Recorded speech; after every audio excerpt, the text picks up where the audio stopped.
Okey. Dan dalam video tu dia mengatakan yang bahawasanya ada hadis Nabi Muhammad SAW yang mengatakan Al-Mahdi ni dia akan diislah dalam satu malam. Okey, memang betul hadis tu ada, tapi hadis tu dia adalah riwayat Ibnu Majah dan juga dia punya hadis tu adalah hasan. Jadi dia tak berapa kuat. Dia bukan hadis Bukhari dia hasan, dan dia bukan juga hadis mutawatir. Apa yang awak katakan saudara-saudaraku se-Islam, saya mohon agar jangan menyesatkan umat Islam.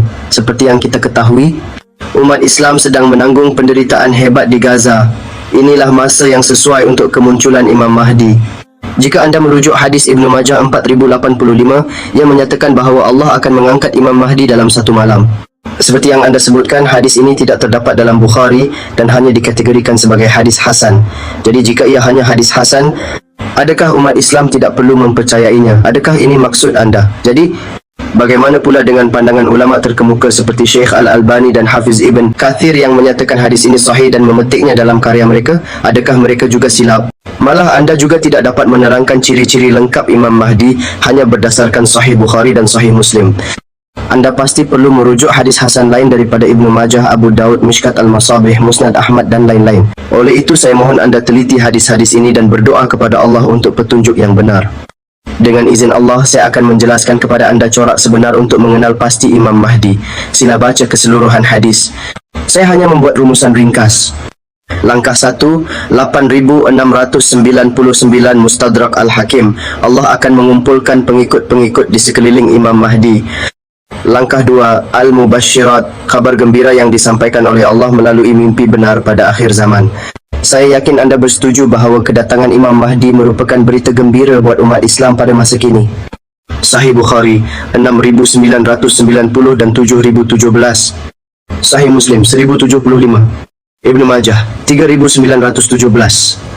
Mimpi benar merupakan satu-satunya petunjuk yang tinggal. Sebagai makluman, Muhammad Qasim tidak pernah mengaku dirinya Mahdi. Tetapi ramai orang di seluruh dunia menerima mimpi dan ada yang melihat Nabi Muhammad SAW dalam mimpi memerintahkan mereka untuk membantu Muhammad Qasim. Langkah 3, di manakah Imam Mahdi akan muncul? Berdasarkan kajian hadis-hadis, kita mendapati bahawa Imam Mahdi akan muncul dari arah timur Madinah dan Pakistan terletak di timur Madinah. 4084 Ibnu Majah 5461 Mishkat Al-Masabih 12924 Musnad Ahmad. Saya bertanya kepada anda, berdasarkan hadis Ibnu Majah 4088, segelintir orang akan datang dari timur membuka jalan bagi Mahdi untuk memerintah. Siapakah mereka ini? Bagaimanakah mereka mengenal pasti Imam Mahdi? Jika anda tidak tahu siapa sebenarnya Mahdi, bagaimanakah anda boleh membuka jalan baginya? Langkah 4, 4082 Ibnu Majah, orang-orang dari timur akan berperang menentang orang Arab di Arab Saudi, merebut kuasa daripada mereka dan menyerahkannya kepada Imam Mahdi. Malah hadis 4084 Ibnu Majah dengan jelas menyatakan bahawa orang-orang dari timur akan membunuh orang Arab dengan cara yang kejam. Pembunuhan sekejam ini belum pernah berlaku sebelum ini. Akhirnya perhatikan hadis ini, saudara-saudaraku se-Islam. 4286 Abu Daud. Ramai yang mengatakan Mahdi akan melarikan diri dari Madinah ke Mekah dan akan diiktiraf oleh ulama. Tetapi hadis 4286 Abu Daud dan 8328 Mustadrak Al-Hakim dengan jelas menyatakan bahawa pada mulanya seramai 313 orang akan memberi bai'ah kepadanya. Kemudian Puak Sufyani akan datang untuk menentangnya tetapi akan ditelan bumi. Selepas itu ulama syariah dan Iraq akan datang dan memberi bai'ah kepada Imam Mahdi. Soalan saya, bagaimanakah 313 orang itu akan mengenal pasti Imam Mahdi di Madinah atau Mekah? Bagaimanakah mereka akan tahu bahawa nama orang ini sama seperti nama Rasulullah dan nama bapanya serupa dengan nama bapa Nabi Muhammad? Hadis Abu Daud 4282 menggunakan perkataan yu'watiu yang bermaksud serupa tetapi tidak sama. Anda perlu menonton video di YouTube Nama Sebenar Mahdi oleh ulama Arab Syekh Khalid Al-Maghribi dan Syekh Salahuddin bin Ibrahim. Mereka telah menjelaskannya dengan terperinci. Satu lagi soalan, bagaimanakah orang akan mengetahui bahawa lelaki ini daripada keturunan Nabi Muhammad? Bagaimanakah orang akan melihat tahi lalat di pipi kanannya jika Imam Mahdi berjanggut? Bagaimanakah orang akan melihat Imam Mahdi menepuk pahanya ketika sukar untuk bercakap? Bagaimanakah orang akan tahu bahawa orang ini mengalami kesukaran menyebut beberapa perkataan? Kerana kita tahu daripada hadis bahawa Imam Mahdi akan berada di Madinah dan kemudiannya melarikan diri ke Mekah.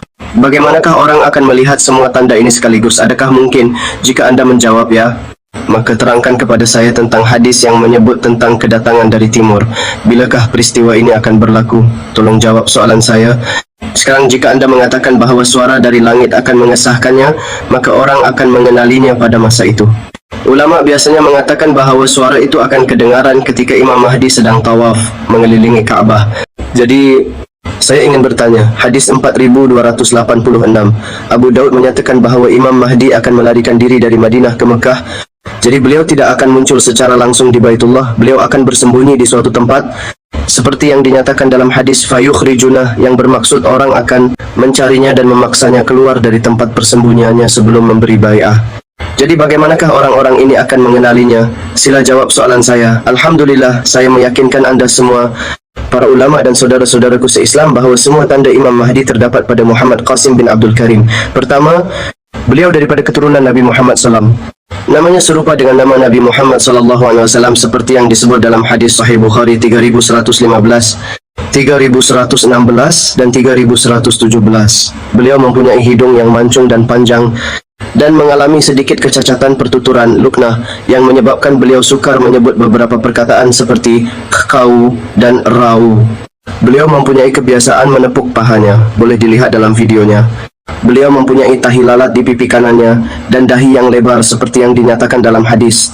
Dan hadis 8670, Mustadrak Al-Hakim menyatakan bahawa Mahdi mempunyai rambut yang jarang di bahagian hadapan kepala dan mempunyai kebiasaan memisahkan jari telunjuknya. Anda boleh melihat semua tanda-tanda ini dalam videonya. Jazakallah.